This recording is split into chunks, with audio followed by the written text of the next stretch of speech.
خشوع اور خضوع حاصل کرنے کے آج میں 2 طریقے ذکر کروں گا. پہلا طریقہ خشوع خضوع حاصل کرنے کا یہی ہے کہ انسان توجہ رکھے. جب انسان مسجد کی طرف آ رہا ہو چل کر تو اس کو یہ پتا ہو کہ میں اللہ کی بارگاہ میں حاضری دینے جا رہا ہوں. جب بادشاہ کے سامنے ہم جاتے ہیں تو کتنی تیاری کر کے جاتے ہیں. اگر آج آپ کو فون آ جائے کہ آپ کو وزیر اعلیٰ صاحب نے طلب کیا یا وزیر اعظم صاحب نے طلب کیا ہے تو آپ کیسے کپڑے پہن کر جائیں گے, کیسی خوشبو لگا کر جائیں گے, کیسی تیاری سے جائیں گے اور کتنے آداب کا خیال کریں گے, کتنے طریقے سے وہاں بیٹھیں گے. اللہ تعالیٰ تو مالک الملک ہے, وہ تو بادشاہوں کا بادشاہ ہے. تو اس لیے ایک تو انسان جب بسا اوقات ایسا ہوتا ہے نا کہ ہمارے لوگ یہ نہیں دیکھتے کہ میرے کپڑے کیسے ہیں.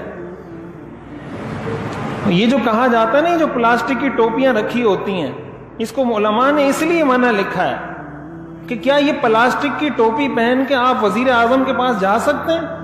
آپ کو وزیر اعظم بلایا اور یہ پلاسٹک کی ٹوپی آپ سر پہ رکھیں وہاں پہنچ جائیں؟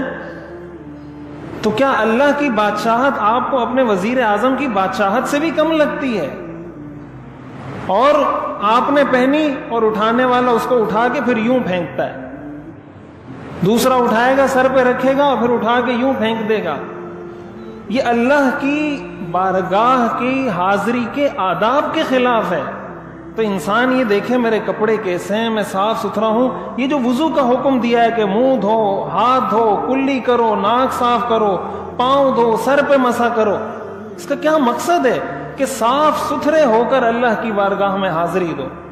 تو ایک تو یہ توجہ انسان کی ہو کہ میں اللہ کی بارگاہ میں حاضر ہونے جا رہا ہوں.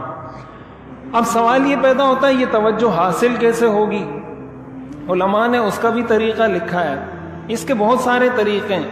پہلا طریقہ اس کا یہ ہے کہ انسان وضو کے اندر توجہ رکھے.